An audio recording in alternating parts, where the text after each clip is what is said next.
सुना है कि क्रोध बुद्धि को खा जाता है। वास्तव में ऐसा ही है या ये बात वास्तविकता से परे है? इस बात को समझाने के लिए एक कहानी सुनाता हूँ, 3 दोस्तों की कहानी। वो 3 दोस्त जो जंगल में शिकार की तलाश में गए थे और चलते चलते रास्ता भटक गए।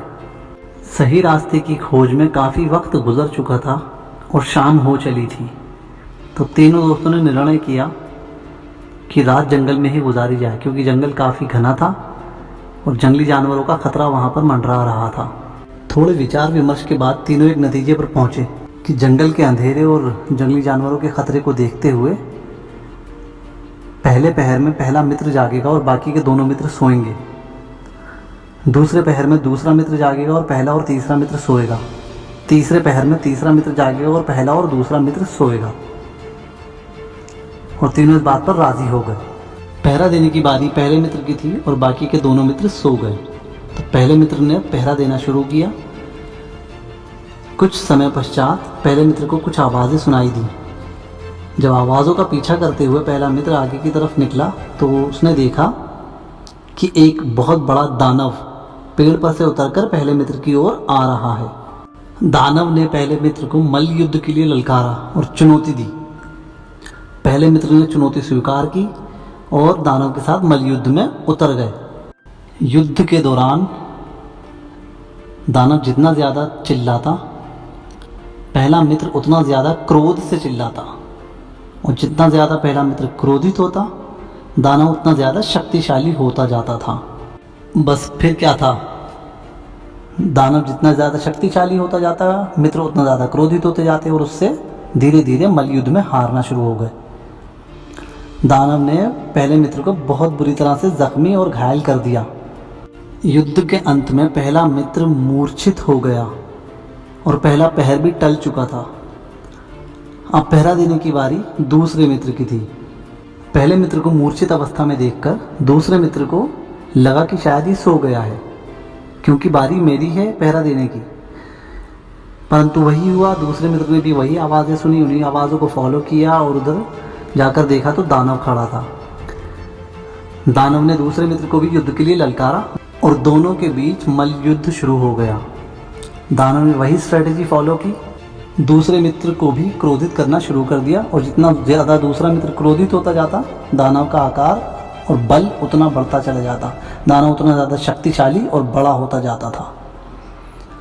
इस प्रकार दूसरा मित्र भी युद्ध में हारना शुरू हो गया और धीरे धीरे धीरे धीरे दूसरा पहर भी टलना शुरू हो गया। और इस बीच दूसरा मित्र भी बुरी तरह से जख्मी होने के पश्चात मूर्छित अवस्था में पहुंच गया। रात्रि का तीसरा पहर प्रारंभ हुआ। अब बारी थी तीसरे मित्र की पहरा देने की। दोनों मित्रों को मूर्छित अवस्था में देखकर तीसरे मित्र ने सोचा कि ये सो चुके हैं और पहरा देने की बारी मेरी है, और उसने पहरा देना शुरू कर दिया। पिछले 2 पहरों की तरह तीसरे पहर में भी वही होना था। दानव आया, तीसरे मित्र को मल्ल युद्ध के लिए ललकारा। तीसरे मित्र ने भी मल्ल युद्ध का निमंत्रण स्वीकार तो किया, परंतु स्वीकार करते हुए जो चेहरे पर स्माइल और मुस्कुराहट रखी, वो मुस्कुराहट देखकर दानव बहुत आश्चर्यचकित हो गया। अब दानव ने अपनी पुरानी स्ट्रेटेजी को फॉलो किया और तीसरे मित्र को भी क्रोधित करने की चेष्टा करने लगा। परंतु इस बार ऐसा नहीं हुआ, क्योंकि तीसरे मित्र का अपने दोनों मित्रों के विपरीत स्वभाव बिल्कुल अलग था। आत्मनियंत्रण यानी सेल्फ कंट्रोल। तीसरे मित्र ने सेल्फ कंट्रोल दिखाया और अपने क्रोध नामक जज्बात पर पूरी तरह पकड़ बनाकर रखी। दानव के तीसरे मित्र को क्रोधित करने के सारे प्रयास विफल हो गए और इसके विपरीत वो खुद क्रोध की अवस्था में पहुंच चुका था और उसका क्रोध चरम सीमा पर पहुंच गया। जितना ज़्यादा वो क्रोधित होता, तीसरे मित्र का बल उतना ज़्यादा बढ़ता जाता। बस फिर क्या था, इस बार हारने का नंबर दानव का था, ना कि किसी मित्र का। और तीसरे मित्र ने दानव को अपने सेल्फ कंट्रोल से हरा दिया। इस कहानी से हमें क्या शिक्षा मिलती है? इस कहानी से हमें शिक्षा मिलती है कि दानव कोई और नहीं बल्कि हमारे हालात हैं। वो हालात जो हमें क्रोधित होने पर मजबूर कर देते हैं, परंतु ये हमारा सेल्फ कंट्रोल है, ये हमारा आत्मविश्वास है, आत्मनियंत्रण है, जो हमें या तो उन हालातों के आगे हरवा देगा या हमें जीत दिलवा देगा।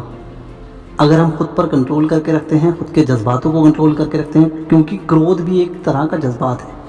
अगर हम अपने क्रोध पर कंट्रोल करके रखते हैं तो हम किसी भी बड़ी से बड़ी समस्या का समाधान आसानी से ढूंढ सकते हैं और बड़े से बड़ी आपदा का सामना पूरी मजबूती के साथ कर सकते हैं।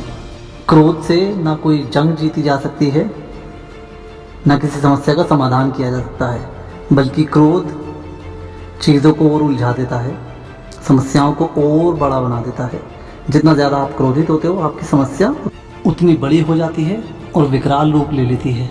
अगर आप अपने क्रोध को वश में रख सकते हो तो आप कहीं भी किसी भी चीज़ पर विजय पा सकते हो। आत्मनियंत्रण, आत्मविश्वास, धैर्य, आत्मसंतुलन, ये वो चीज़ें हैं जो हमें हमारा क्रोध कंट्रोल करने में, हमें हमारे क्रोध को वश में रखने में हमारी सहायता करती हैं। इन्हीं चीज़ों के आधार पर वो तीसरा मित्र उस दानव पर विजय हासिल कर सका।